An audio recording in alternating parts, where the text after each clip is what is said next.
É fascinante pensar, não é? Como é que duas células minúsculas se juntam para criar uma pessoa inteira, única no mundo?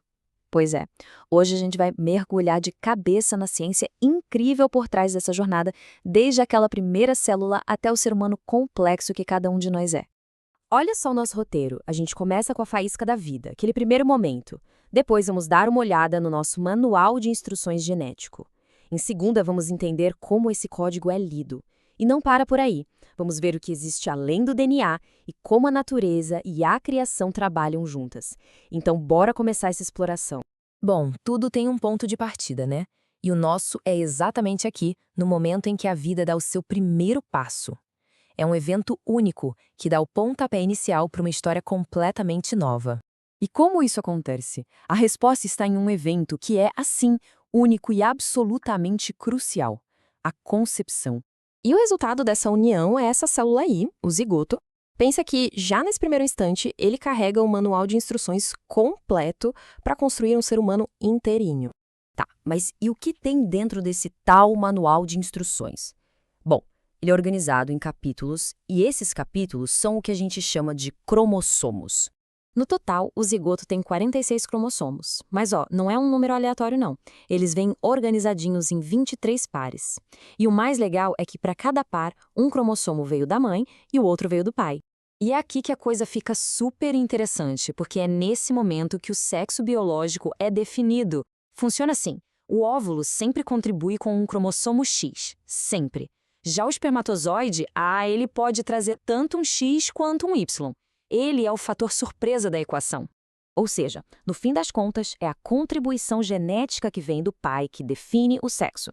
Se o espermatozoide que chegar primeiro tiver um X, o resultado é XX, feminino. Se tiver um Y, o resultado é XY, masculino. Simples assim. Ok, então já temos o manual. Mas como é que o corpo lê essas instruções e as transforma em características reais, como a cor dos olhos ou a altura? Vamos ver isso agora. O processo todo tem uma precisão assim de cair o queixo. Os genes, que são pedacinhos do DNA, são como uma receita. Essa receita é copiada para um mensageiro, o RNA, que leva a informação adiante.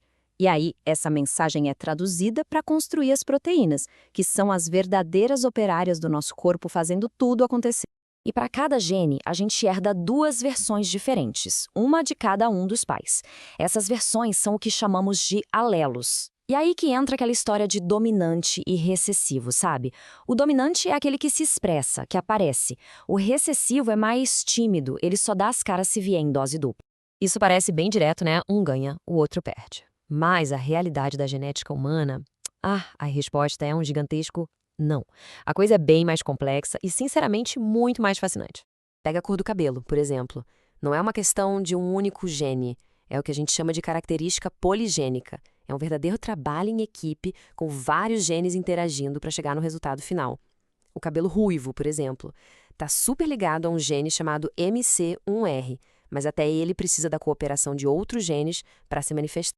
E isso nos traz para uma das ideias mais revolucionárias da genética moderna. Aquele nosso manual de instruções, o DNA, não é um roteiro fixo escrito em pedra.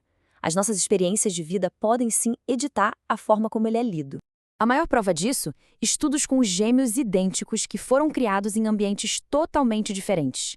Eles têm exatamente o mesmo DNA, mas suas vidas, sua saúde, tudo pode ser drasticamente diferente. É a prova viva de que o ambiente tem um poder imenso sobre como nossos genes se expressam. E essa conversa entre genes e ambiente acontece de três formas principais. Tem a passiva, que é quando os pais já fornecem tanto genes quanto um ambiente que combina com eles.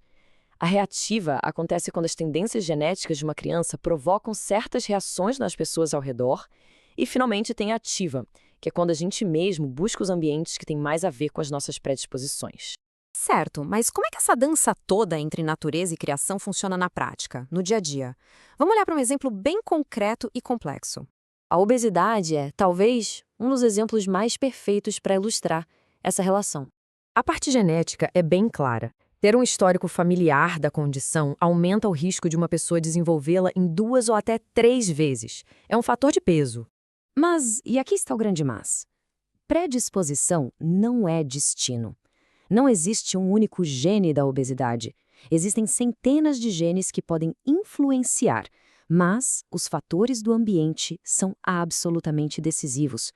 Coisas como dieta, estilo de vida e até o contexto social em que a pessoa vive têm um papel gigantesco nisso. No final, a grande lição é que o nosso desenvolvimento é uma dança contínua e dinâmica entre o nosso projeto genético e as experiências que a vida nos traz. Nós não somos apenas os nossos genes. Somos o produto dessa conversa que nunca acaba entre o nosso código interno e o mundo aqui fora. Isso tudo nos deixa com uma última reflexão, não é?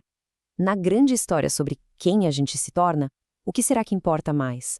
O roteiro genético que a gente recebe ou a forma como a gente escolhe interpretar esse papel ao longo da vida?